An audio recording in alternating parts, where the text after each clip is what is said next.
Ձեր բազմաթիվ հանդիպումները մնում են, այսպես ասած, անարդյունք, ոչ հոգուց ձեզ։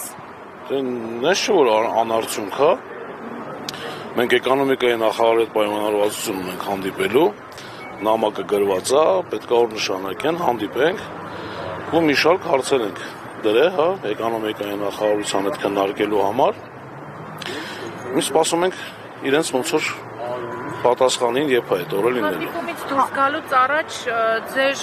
բազմաթիվ գործընկերներ դժգոհ էին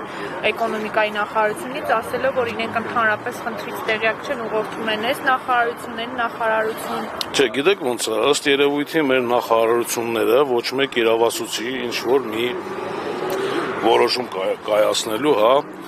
առանց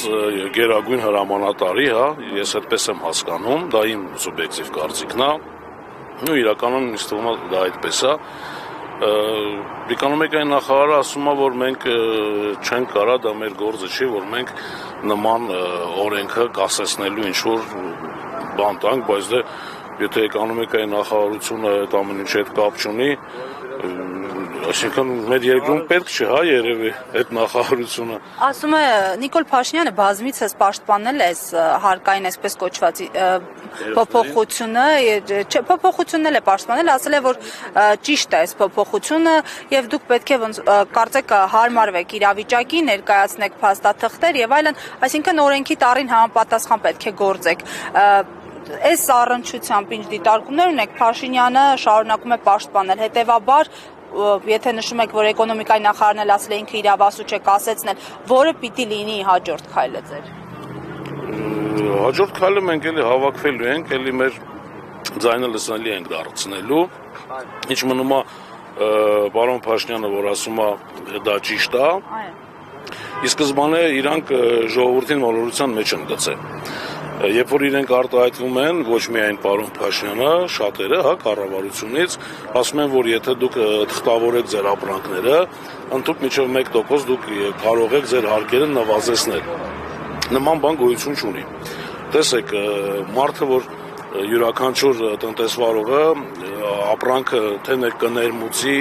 թե ինչ որ մեկից թղթով կառնի, հա, այդ թուղթասվածով, այդ հատվածն է 1%։ Մնացածը, չէ որ այդ մարդը պետքա շահույթ էլ ունենա, ինչ որ մարժա պետքա, չէ, ապրանքի, X ապրանքի վրա։ Այն շահույթը ենթադրենք sense վերցնենք X մի հատ գումար վերցնենք 1000 դրամ ենթադրենք, այդ 1000 դրամից ինքը 1% հարկվելու, եթե ինքը 500 դրամ մարժա գավարեն, չէ որ ինքը ծախսերել ունի լրացուցիչ, այդ 500 դրամից ինքը արդեն հարկվելու է 10%։ Հիմա անդեի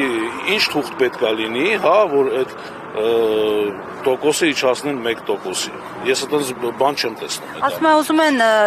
նաև ձեր միջոցով մեծ բիզնեսների վրա դուրս գալ, որովհետև մեր երկրի ամենամեծ խնդրեմը երբեմն որոշ խոշոր բիզնեսմենների մեջ է, որոնք հաճախ աշխատում են չփաստաթղթավորված ու իրենց հետևից մյուսներին էլ են տանում։ Իմ կարծիքով խոշորներին իրանք լավ էլ ճանաչում են, լավ էլ գիտեն խոշորները ով են, հա, թող իրանց վրա աշխատեն, ինչ են փոքրերին նեղում։ Ասում է, որ ящик ար ящик, բրաբուս ար բրաբուս պիտի հետ բերի, ձեր մեջ կան այդպեսի մարդիկ, որ նշում են ящик։ Չէ, իհարկե ոչ։ Չէ։ Չունենք բրաբուս մենք, ոչ ящик ունենք, մարմնագույն մեջ ապրանք կա։ Հարկը, էլի, բայց ոչ ящик կա։ Որտե՞ղ է գործունեությունը ծավալը։ Պետակ առևտրի կենտրոն։ Այսօր կան ձեր առևտրի կենտրոնների մարդիկ։ Իհարկե։ Գալիս են։ Հələ գալիս են, լպտի հավաքում։ Եվ կան, եւ գալիս են։ Հավաքում են։ Ասեցից հետո հազիվ հասնում։ Նորմալ առևտուր լինում է։ Այսօրվա դրությամբ այս տարին ինչ սկսվել է, հունվարից սկսված, առևտուր գոյություն չունի։ Պարոն Փաշինյանը, որ 10 միլիոնից խոսում է, ասում է դա օրը 27000 դրամ անում, հա, տարեկան։ Ոսմո դա 27000-ն ինչ թիվ է, որ մարդիկ չեն անում, հա, բայց հավատացեք, շուկայում մարդիկ կան, որ ընդհանուր 3 օր մեր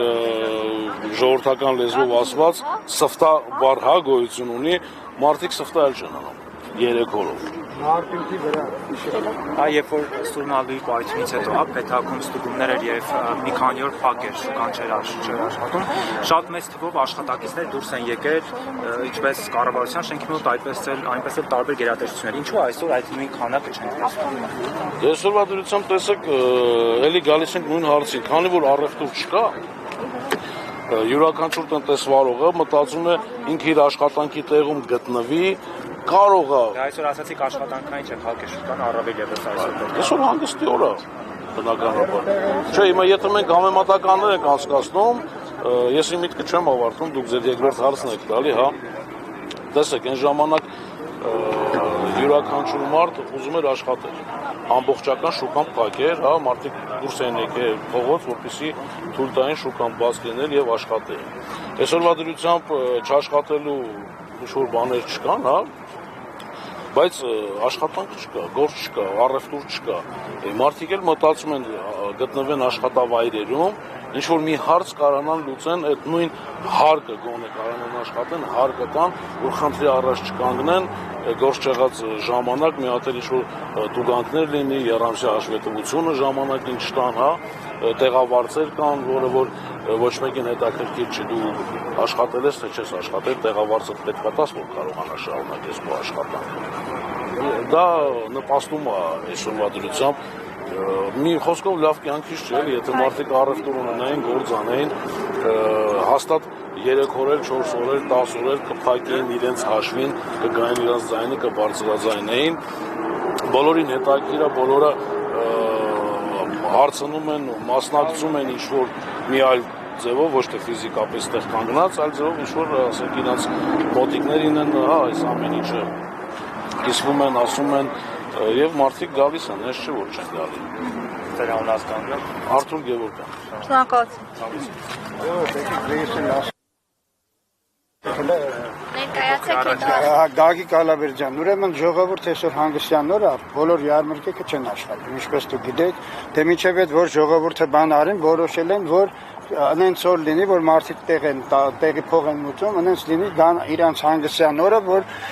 իրանք տեղի փող չտան, իրանց համար հարմար լինի գան, այդտեղ դուք այսօր գիտեք 6 յարմարքա տոնավաճառներ չեն աշխատում, հարցը սա է։